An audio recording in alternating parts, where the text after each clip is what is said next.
saludamos al equipo de economía-política.uy, estamos saludando integrantes del equipo de economía.uy, economía-política.uy, estamos hablando de Gabriela Cultelli, Héctor Tajam. ¿Qué tal? Muy pero muy buenas tardes, Gabriela y Héctor.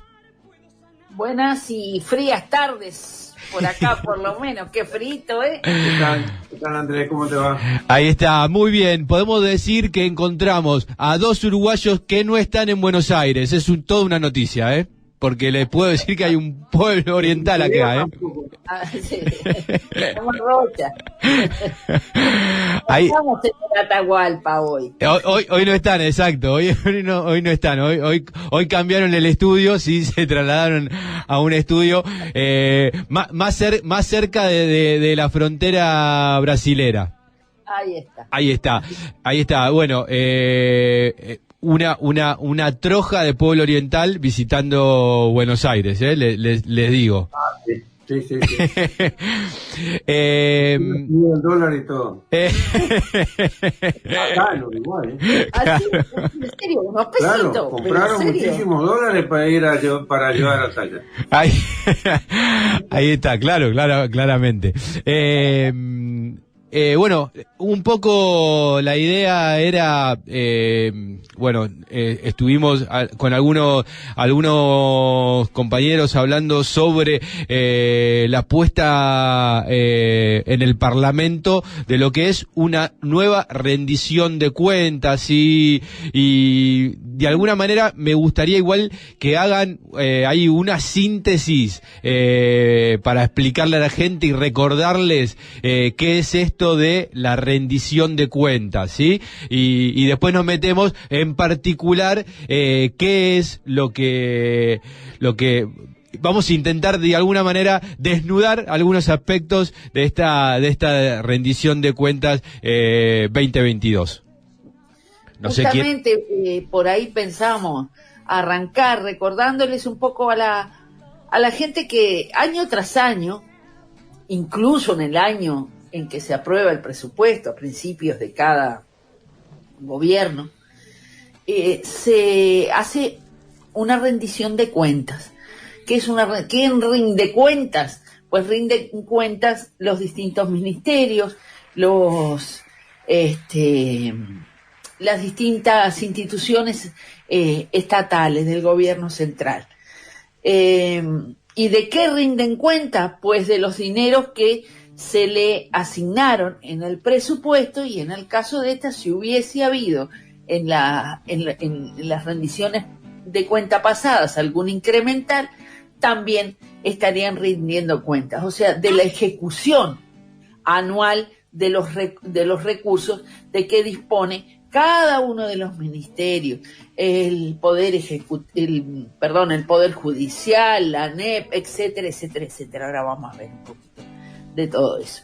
Eso en este país se hace, y en cada rendición de cuentas se puede dar, aprobar, si hay recursos para ello, unos dineros adicionales. Es una ley, por eso mismo.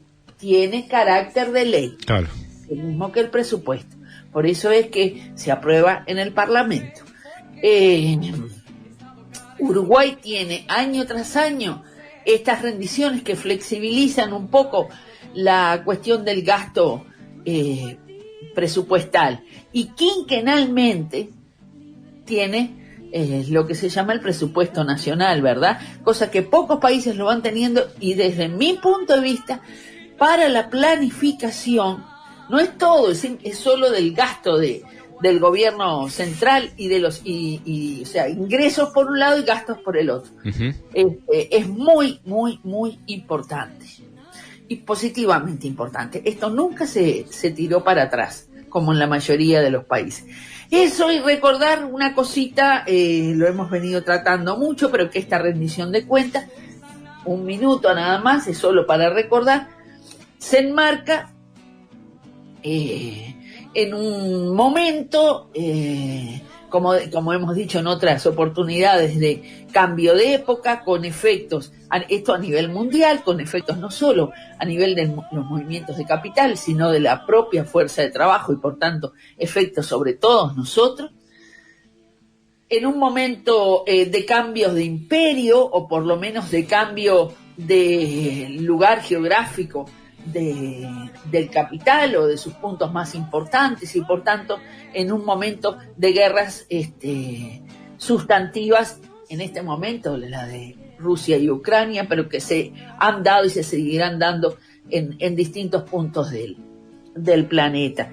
En términos generales también, bueno, y una inflación incontenible, que no es solo causa de esa guerra, sino que esa guerra influye, pero que ya venía de antes con la crisis y con los problemas que venimos trayendo desde la pandemia relacionados a movimientos de la oferta y la demanda.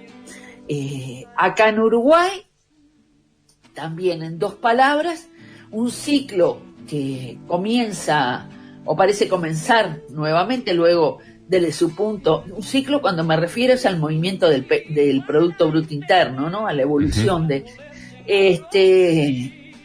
que parece haber tenido el momento de crisis más aguda en el 2020 y puede que para el 2022, para este año, recupere, es lo más probable, los niveles anteriores a la crisis, pero muchísima gente ni siquiera se entera de que estamos en crecimiento.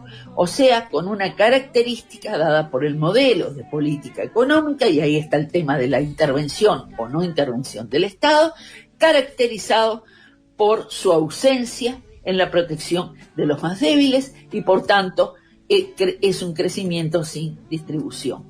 En este marco viene una rendición de cuentas, como todas las cosas que hace este gobierno, muy televisiva.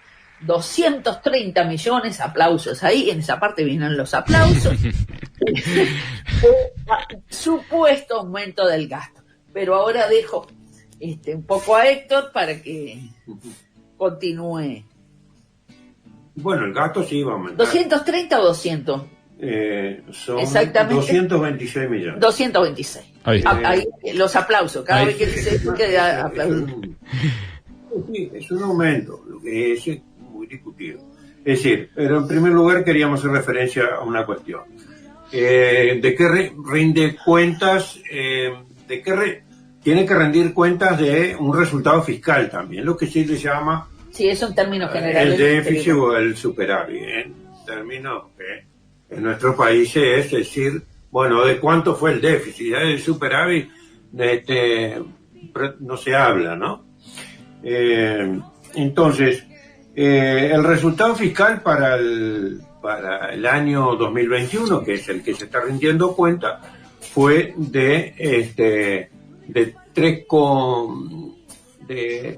para el 2021 de menos 4% del producto, o sea, de toda la actividad económica. Esto no quiere decir mucho si uno no lo ve en relación a cómo venía el proceso, ¿no? Hubo un proceso en el cual hasta el 2014 el déficit era muy manejable, estaba por encima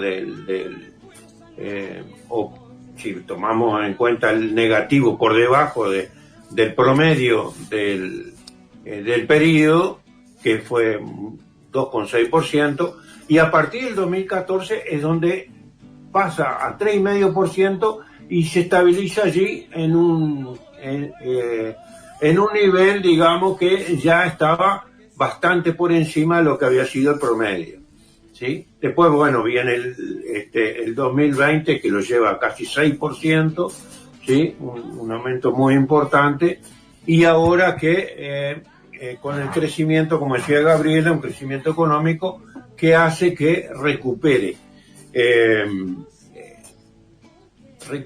el sentido de tener menos déficit. Esto dentro de todo lo que hemos venido diciendo, dentro de toda una política en la cual el ahorro ha sido la variable prácticamente fundamental, más allá de que un presupuesto, como decía también Gabriela, tuviera una proyección económica. Bueno, aquella proyección económica del presupuesto obviamente no no se ha cumplido.